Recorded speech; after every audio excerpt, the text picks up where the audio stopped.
Dear listener, your boy made kind of a big mistake.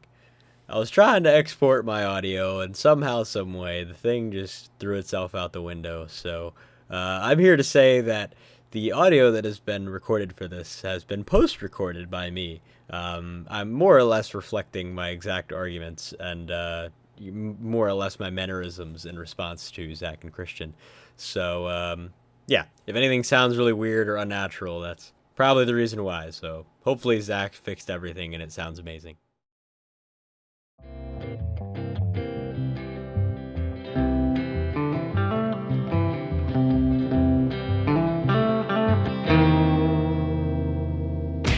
Hello and welcome to Cookie Pocket. This podcast is about film. Today, we are joined by Zach and Christian. Christian, say hi. Hello. Oh, hi. I'm supposed to say hi and I said hello. Okay, Zach, say hi. Hi. I don't know why we're being introduced like we're guests. We're always here. Don't worry about it. Don't worry about it, Zach. Okay, don't worry about it. Wow. Today, we are discussing The Sound of Music, of which is a 1965 musical drama film directed and produced by Robert Wise, adapting the stage musical of the same name by Richard Rodgers and Oscar Hammerstein II, and concerns Maria, an Austrian postulant in 1938 who, after being sent to the villa of a retired naval officer and widower to be governess to his 7 children, teaching them, and ultimately Captain Von Trapp, to sing and love freedom without a whistle and stuff.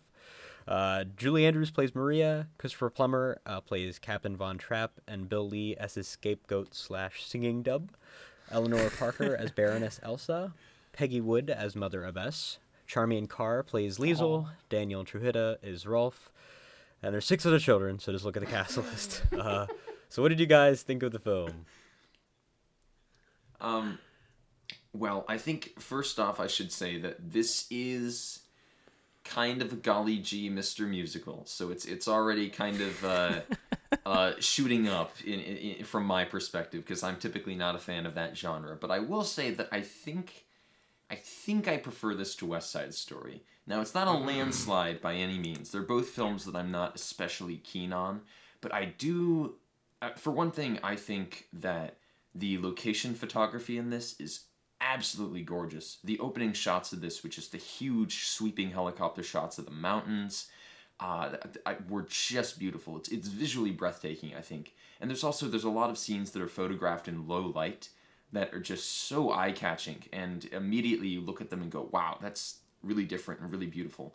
One of the first ones that comes to mind is towards the beginning, when she's dancing around and singing in the fields. She walks past a line of trees, and the camera briefly pivots inside the shade of the trees for a shot and shoots out, and the trees and our lead actress are beautifully kind of backlit by the sun, and that was just an astonishing shot. There's lots of great shots like that throughout. I think the music is catchy. None of the songs are songs that I'm particularly thinking, wow, I gotta put that on my Spotify playlist, but they are catchy and they're fun in the moment.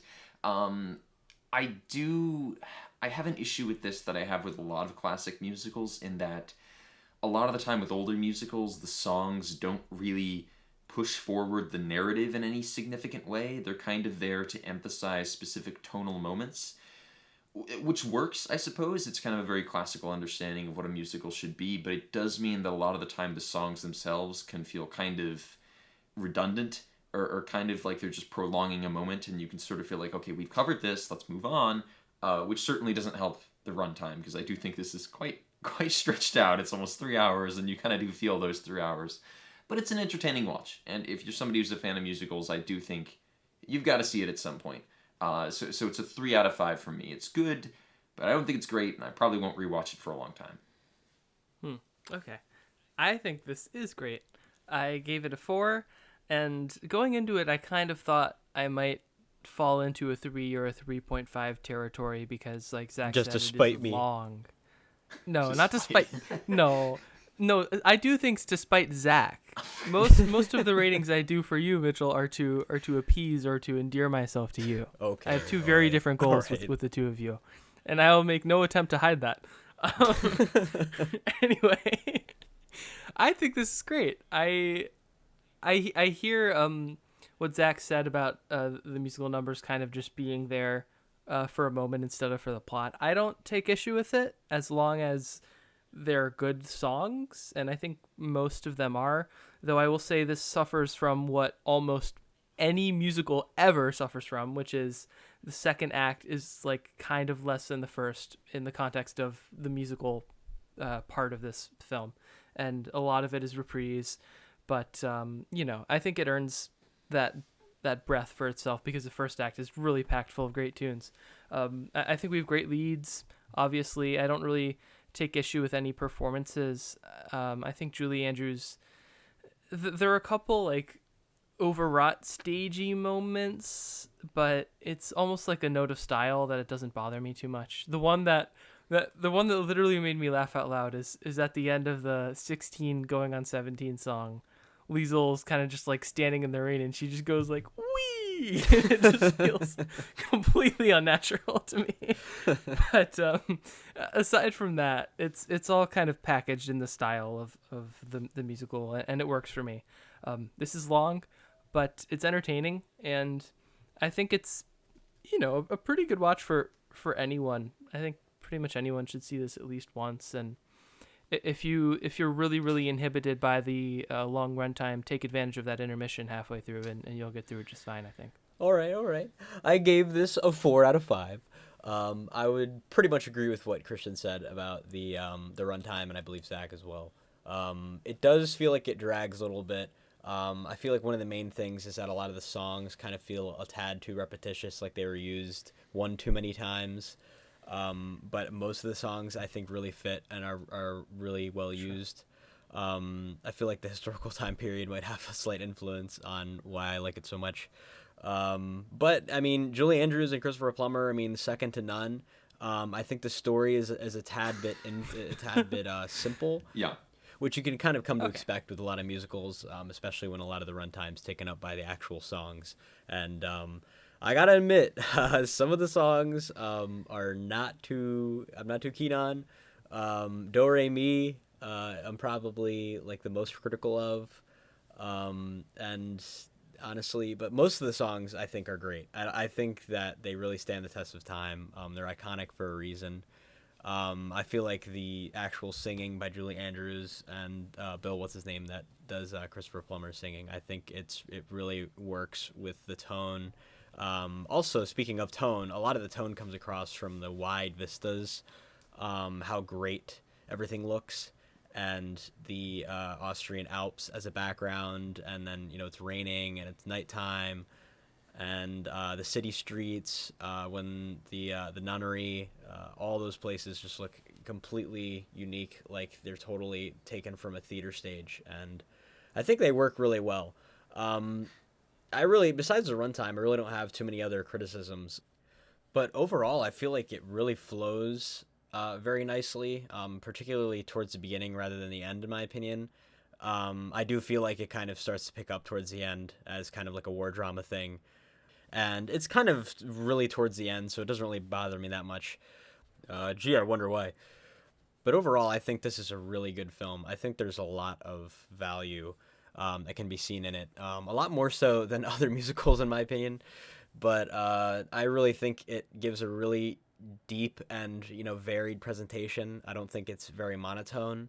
But it does, focus on a lot of the happiness, and also it strives for a happy ending, so I'm sure that's not a big surprise to a lot of people, but otherwise I gave it a 4 out of 5. But I guess it leads me into my first question now. So Rodgers and Hammerstein wrote the soundtrack, and it was arranged and produced by Irwin Kostal. It is considered one of the most successful soundtrack albums of all time, selling over 20 million copies. Overall, how do you like the soundtrack? And do any of the songs stick out as particularly good or bad? Well, I think the big highlight of this, at least for me, and partially because it's the song that I think has the most narrative significance, is Edelweiss. Or Edelweiss. I think it's Weiss, though, because if I know my Austrian / German, you gotta turn those things into V's. But anyhow, that's beside the point. Because I think, I like how it's delivered. It's kind of I'd say the slowest and most contemplative song in the musical, which definitely. I think in comparison to the other songs, which are kind of a lot faster and maybe more cutesy and have a quicker pace to them. I think it's kind of a nice rest from the rest of the musical around it. And I also like how you have it established at the beginning, and it kind of brings out aspects of Von Trapp's character, and then at the end, when those aspects are really emphasized, when they perform in front of an audience that happens to be full of Nazis, it really kind of, the song really highlights those aspects of the character, and you have set up and payoff, which you don't necessarily have with many of the other songs. I don't really think any of the songs are bad, but there are songs in this that I feel like they maybe could have cut out to quicken up that runtime a little bit. Yeah. I had the same issue with West Side Story, and I don't want to keep mentioning West Side Story, but I do think they're very similar films in terms of production. But I think a lot of these older musicals, these cinematic adaptations, have this understanding of, okay, we have to get everything from the musical into the movie, or as much as we possibly can. And as a result, I think they put in numbers that maybe don't need to be there, that you really could trim, or they don't shorten things where they could be shortened, because, I mean, film is a different medium, especially when you're adapting a musical. I don't think you can just take the musical and plop it directly in film. And I think some of these classic ones do try to, and therefore I think you end up with numbers in this, or moments in this, that I don't really think need to be there. So yeah, Edelweiss, though, is probably my favorite, and I do think most of the songs work. Okay. Yes, Edelweiss is also my favorite, but I'm going to take this opportunity to explain why I think Do Re Mi is a really, really cleverly written song. Okay. When she's singing like each syllable in the scale with the solfege, which is the Do Re Mi Fa Sol La Ti Do, that's referred to as solfege. That's like constitutes a major scale, and every time she sings one of those syllables, she's singing the note that corresponds to that syllable. So when you keep that in mind, just that like all 8 of those notes are already chosen for the composer, so they know they have to sing do, then re, then mi, all the way up the scale, but it can't sound like the scale because that would be boring, and it needs to be catchy, but you also need to find your way back to the next syllable and the next note. So basically, from a composing standpoint, it's really difficult to take that framework and make it both something that actually works to teach the kids how to sing each syllable, but also an effective and catchy and memorable tune. So while I will say on the surface level, it may seem like childish and may have less deeper value than something really profound like Edelweiss, I still think it's very, very, very cleverly written. So I would not give it short shrift. But also West Side Story slaps. All right. And Robert Wise is a good director, and I'm at odds with cutting songs generally. Like, I'm definitely much more inclined to include everything or as close to everything as you can. But even in this case, I'm not sure what you would cut if you wanted to musically, if you wanted to preserve the runtime. Also, The Sound of Music, that song, is not often mentioned as like one of the top songs in this movie, but I think it's really beautiful. It's got more of a classical feel than some of the other ones, and yeah, just all around very, very strong. Well, I'm not big mega brain music man, but I will say that most of the music is very good, as I've already said. But I would say the Lonely Goat Herd sticks out as particularly good for some reason. I can't get enough yodeling. Julie Andrews pretty much takes I'm 16 going on 17.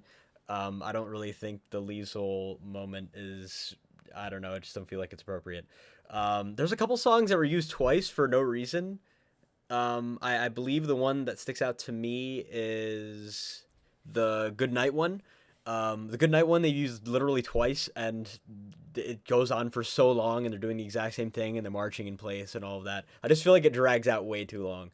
And just for like they used it for another like 5 minutes at the end, and it doesn't seem like a lot, but movie time. But they used it for like another 5 minutes at the end, right when things started to pick up. And honestly, it was already like slow on itself, on its face. And I know, okay, it was really well composed.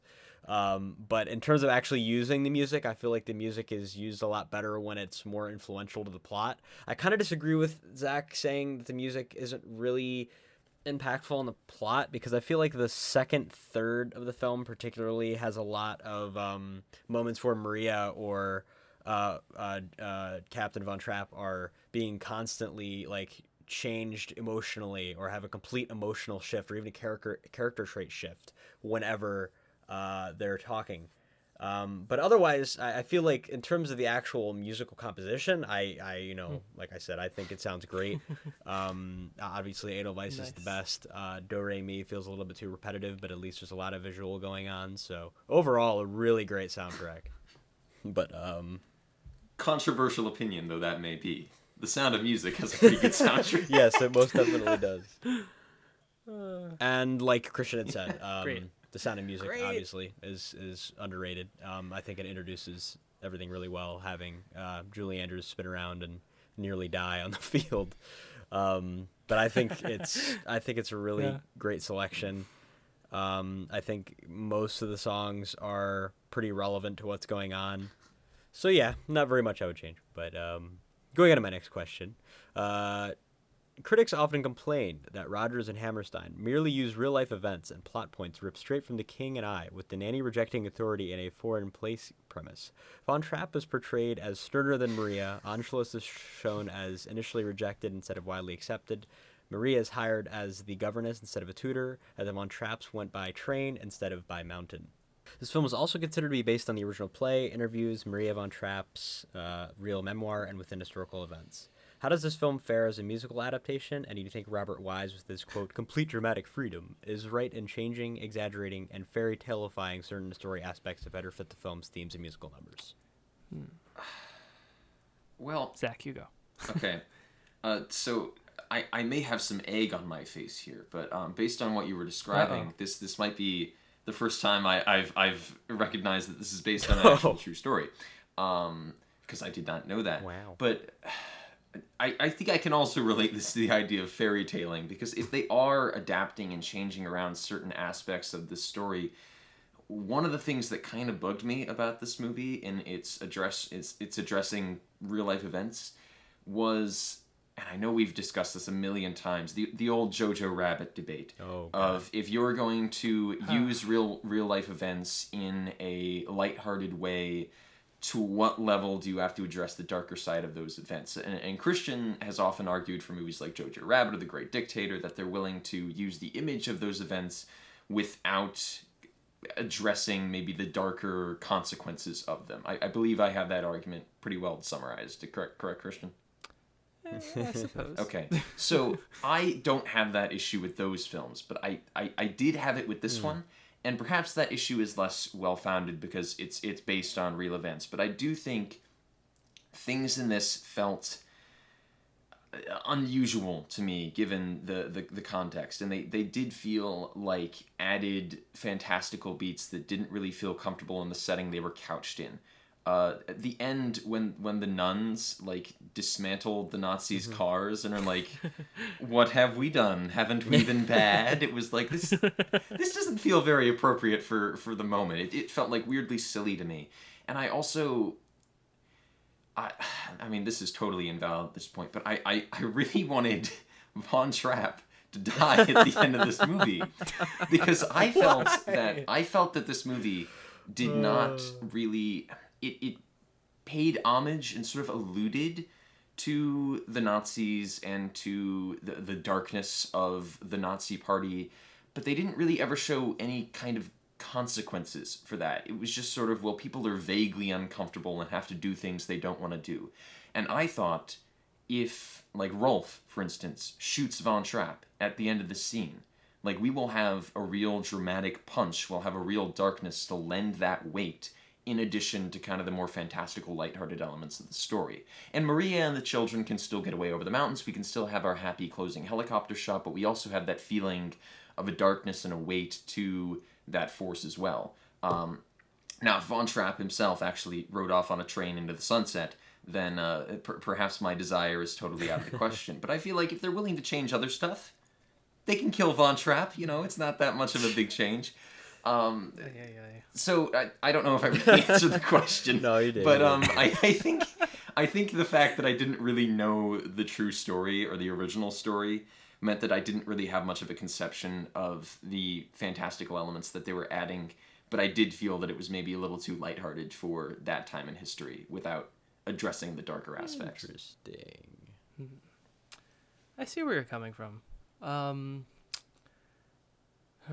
Well, first off, I'll say there's nothing wrong with a happy ending. I don't think an ending being more or less dark lends it any more critical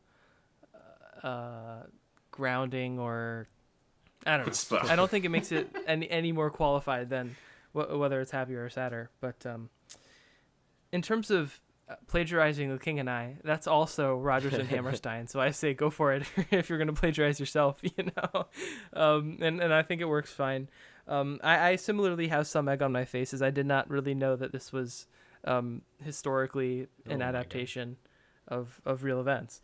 But and I guess to address what Zach said about my thing with Jojo Rabbit and The Great Dictator, I totally see your point, Zach, but I feel like this film maybe has less of a responsibility than those other two, because like Hitler's not a principal character, and to me this movie is still very much first and foremost about the Von Trapps, and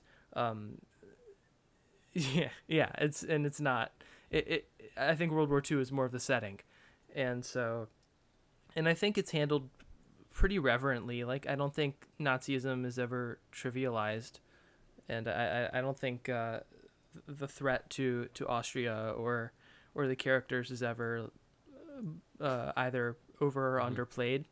So I just think there's a difference in responsibility between the films, I guess. So it didn't bother me at all that they didn't care to show more of that here, because I really do think it's just about the family. But I like the happy ending. I think it's earned, especially after sitting there for 3 hours. And, it's good enough for me, I guess. Yeah, I'm probably going to lean a little bit towards Christian on this one. I do feel like that, there's obviously the Austrian reaction is kind of downplayed, and I don't feel like it's nearly as accurate as it would be in real life, because a lot of people were generally pretty welcoming of it. Of Anschluss, and but like Christian had said, I don't feel like the film really has a responsibility to do that. Mm-hmm. I feel like a lot of the film is really dictated over what the Von Trapps are doing, which, by the way, the real life Von Trapps had like no influence on how this was actually filmed or how the musical was written or anything like that. But I know that the captain was apparently a lot more warmer, but a lot more boring in real life. So they made him a lot more cold to contrast with Julie Andrews' Maria. But otherwise, I really don't feel like the historical accuracy is a huge part of it. I do feel like the fairy tale aspects are pretty necessary when it comes to trying to tell a simple story, but trying to be very exaggerated about it and having all the usual musical tropes in it, which is kind of why I would say like an ending, even though that would be kind of cool, Zach. I don't think that would really make any sense concerning how the musical was going up to that point. I do feel like it's kind of like a jarring, tonal shift, but overall, I feel like the Maria being hired as a governess instead of a tutor, all that stuff doesn't really matter that much. I feel like the musical is really going for certain themes and certain messages, and I feel like they really come across well, even if some of it was influenced by earlier works of the same author or things like that. I guess. I feel like they're going for a tonal shift in those last 40 minutes anyway, though. I feel like there's definitely like a deliberate shift when we go from one scene of a wedding to the next scene where we have Nazis goose-stepping through the square. I feel there's definitely a shift there. So I don't think it would be too abrupt for it to get a bit darker in those last 40, right. 50 minutes or so. The Sound of Music, directed by Zack Snyder. Why did you say Maria? Why did you say that name? Oh, no, not again. The sound of my fist. Okay, well, I'm not expecting a Zack Snyder remake or anything like that, but I wasn't expecting this to be a war drama kind of thing at the end, but overall, throughout most of it anyway, I feel like it really handles a lot of the historical aspects well. I don't think it's too abrupt. I feel like the brewing kind of in the background, slow influence of the Third Reich kind of coming in is present. And I feel like it is a little bit off from focusing on the Von Trapps, but I don't feel like we ever kind of lose focus of the Von Trapps regardless. But yeah, going on to my next question. Julie Andrews was always Robert Wise's first choice to play Maria, accepting the part despite being worried about acting too closely with Mary Poppins and eventually finding the music too saccharine at the time, but obviously coming to appreciate it later. Christopher Plummer intensely disliked working on this movie. He's been known to refer to it as the sound of mucus, likened working with Dame Julie Andrews to being hit over the head with a big Valentine's Day card every day, and drank and ate in unhappiness often. How were their performances for singing parts and during dialogue, including the Baroness and the children? Well, Christopher Plummer, that my kind of performer, because I think in a lot of ways, if I was on that set, I think I would totally agree with him. Of course. Because, I don't want to compare my high school theater career to Christopher Plummer, but I do feel like when you're around a lot of actors on kind of a happier production, it can sometimes get a little insufferable. But I second that. I don't think he ever phones it in this at all. I think a lot of the time, if an actor is on a project that they intensely dislike being a part of, they might kind of succumb to Bruce Willis syndrome and just kind of sleepwalk their way through it. My boy. But I don't think he does that at all. I think he gives a really emotive performance. I think he's really charming in this. I mean, he plays stern very well, stern and scary, but with a twinkle. Because I think there's always, even at the beginning, when he is kind of using the whistle and kind of ordering his children around like soldiers, there's like a little glimmer of like something that could be fun underneath. And then I think when he does sort of start singing and kind of shed some of those layers, I think that's really believable as well. He always has the demeanor of kind of like older dad who's kind of fun in addition, but I think that's appropriate for the character. Julie Andrews she's good. In terms of an actress, she's not really my kind of actress. She is this very kind of 50s, 60s musical, kind of happy-go-lucky type performer, at least at this time, which I think doesn't quite captivate me like maybe other more nuanced performances of the time, because I do think this character is a little one-note, maybe two-note, but I don't really think she develops or has a great deal of depth beyond getting a little depressed in the middle. But I think they both perform to what's in the script relatively well, even if Christopher Plummer has more to do.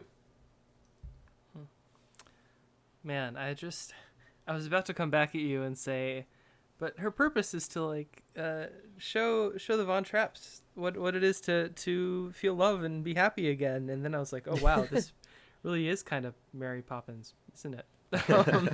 But I think she's very good. I was worried that I would find her overwrought or sort of unfit for the camera, but that was never really an issue for me, even if it was for some of the kids and some other isolated moments. I think, I'll have to agree with you on Plummer probably being my favorite, but I feel terrible for the guy. This is easily his most iconic role of his career, I think. But, oh, really? Wow, okay. I didn't even know this was him until recently. That is. Yeah, I mean, but I think on the spectrum of disgruntled actors from Bruce Willis to Alec Guinness, he's probably like pretty close to Guinness. And the kids are all fun. I looked at the Letterboxd profiles for some of them, and like one of the guys is like a computer scientist now or something. So that's kind of crazy. Oh, poor him. But in isolated moments, I like when Gretel's complaining about her sore finger. That was fun. Oh yeah, pro Gretel gang. Always a meme.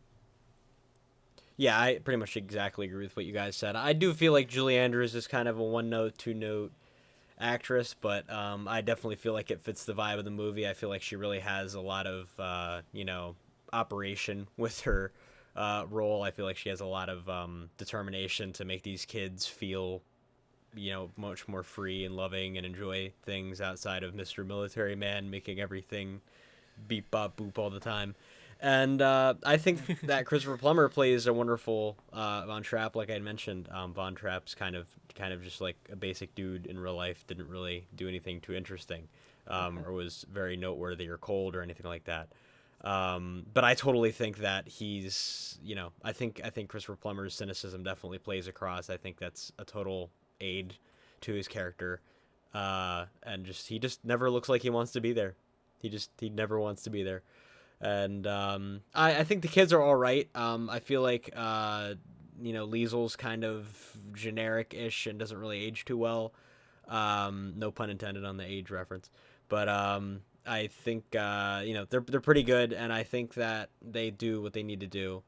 And they're also very good physical actors as well, especially during the goodnight sequences. And yeah, I think the actors are overall pretty good. The nuns are also pretty notable.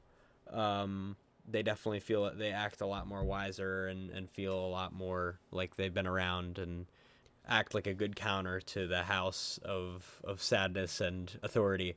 But yeah, they're not necessarily standout performances, but I do feel like the music really guides their character development, and I don't feel like they really have to put forward a super dynamic, character thing very often.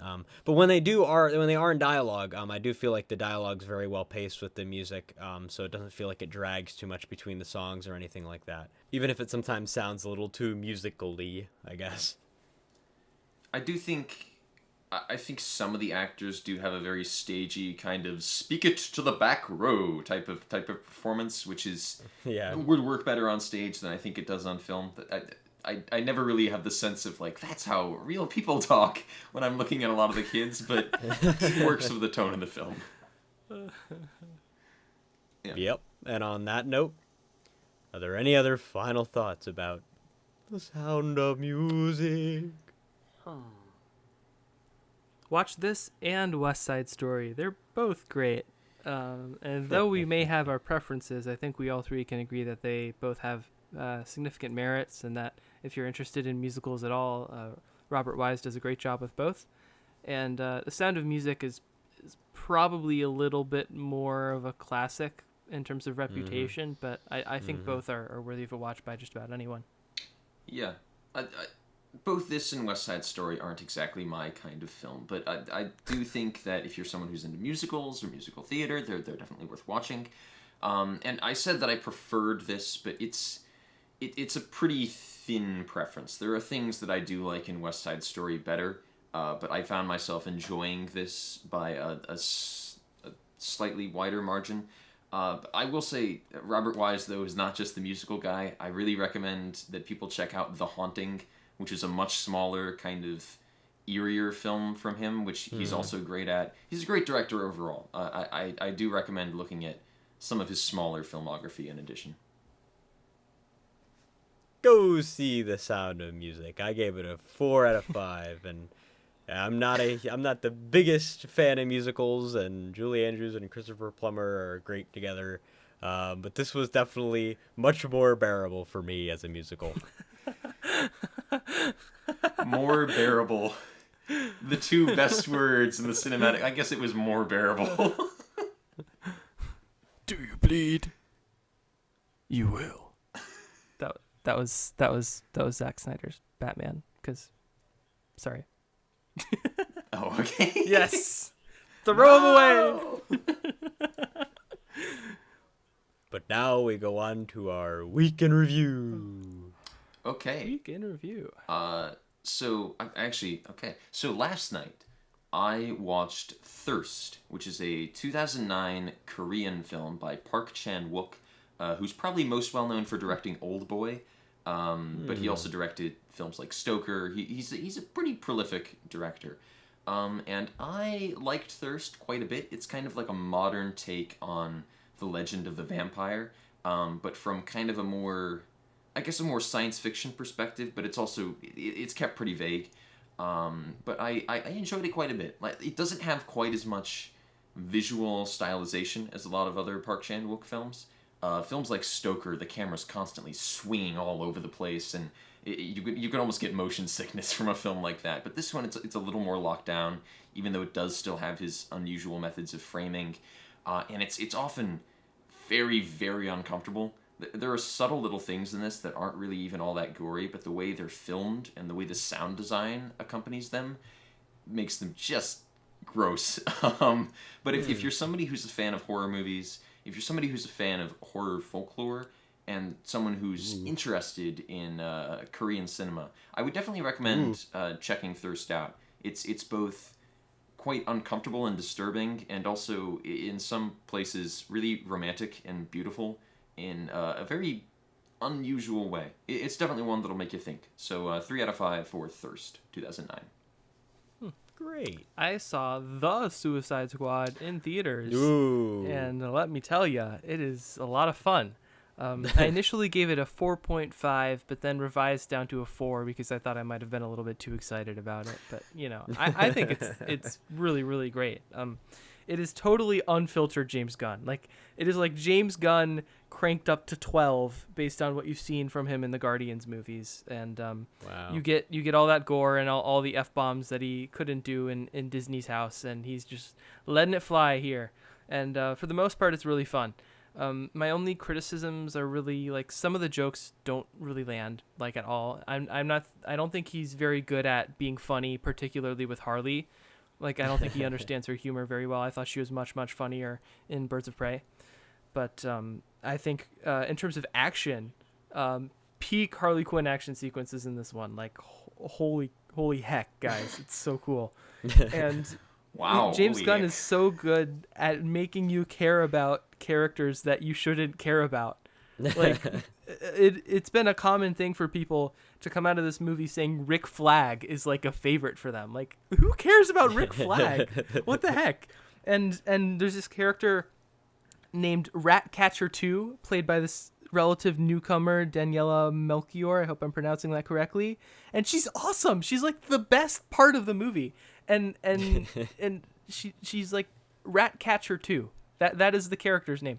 Like, who cares about these random no-name characters? And I don't know how he does it, really, but Gunn, like, attaches you to like everyone in this crew, like, really, really quickly. Including Milton. Including Milton. Absolutely including Milton.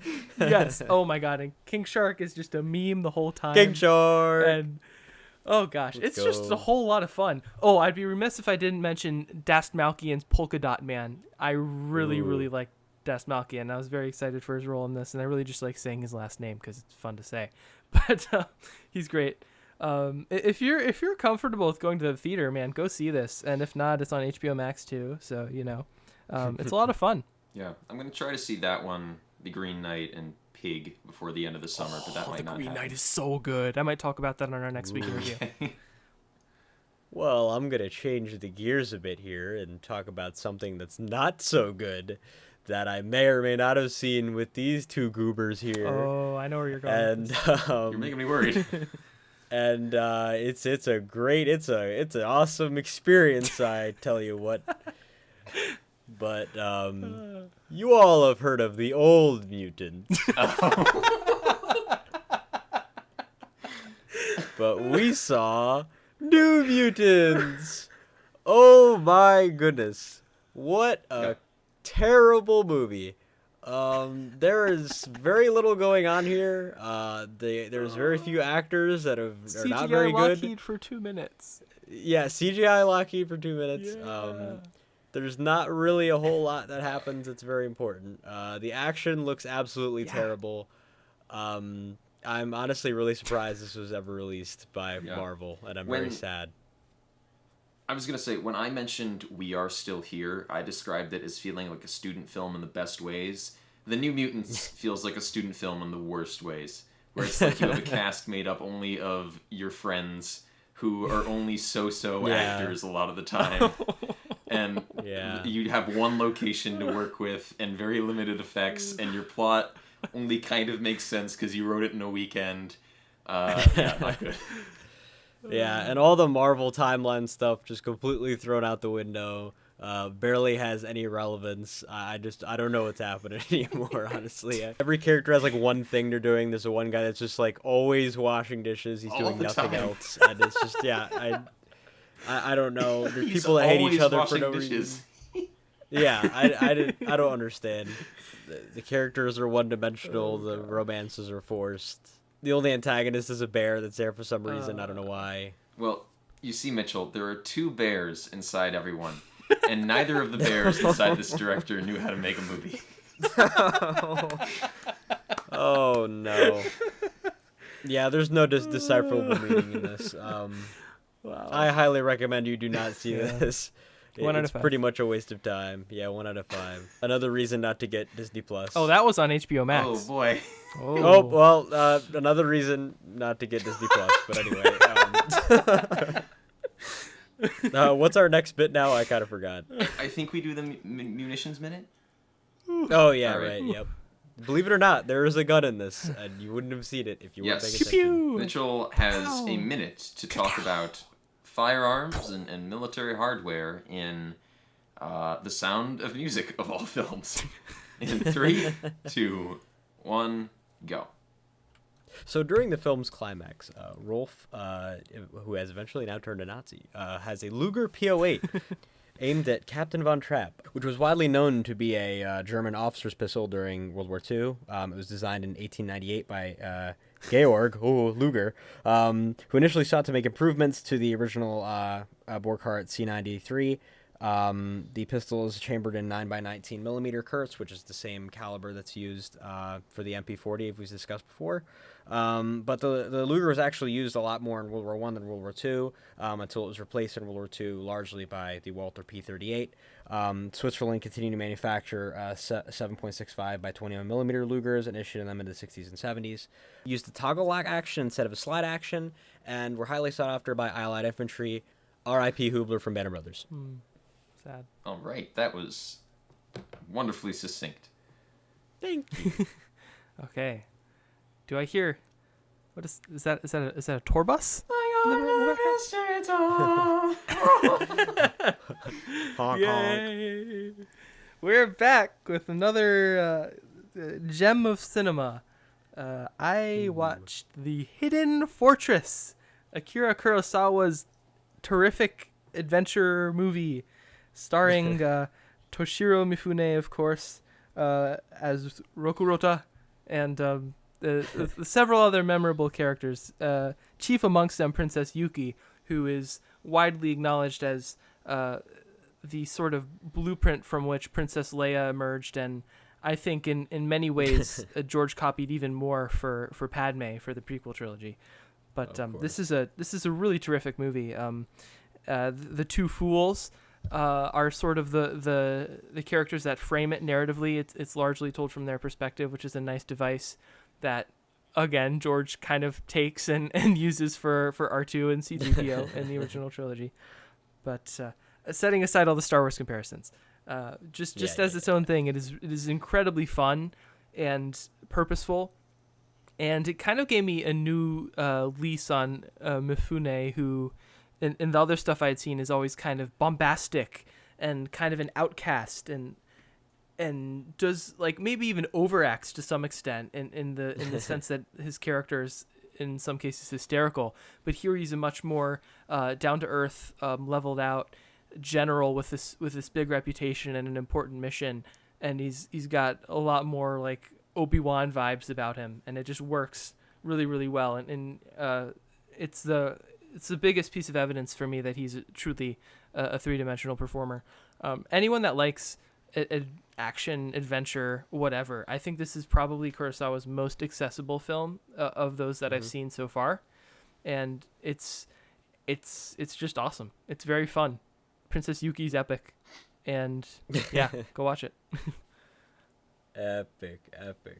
All right, by now I'm sure our audience knows how this works. Is everyone ready? Ready, Chief. Okay. Yep. 3, 2, 1, go. The Austrian Alps. 3 out of 5. Always being late for everything except for every meal. 3 out of 5. A Literal Nunnery. 3 out of 5. A Flibberty Gibbet. 4 out of 5. Austrian JROTC. 3 out of 5. Having no political convictions. 3 out of 5. Pushing the car to Switzerland. 3 out of 5. Puppet show. 2 out of 5. Asking the children permission to marry. 3 out of 5. Singing How Do You Solve a Problem Like Maria while Maria walks down the aisle. 4 out of 5. Saying goodbye a million times. 3 out of 5. Nazi boyfriend.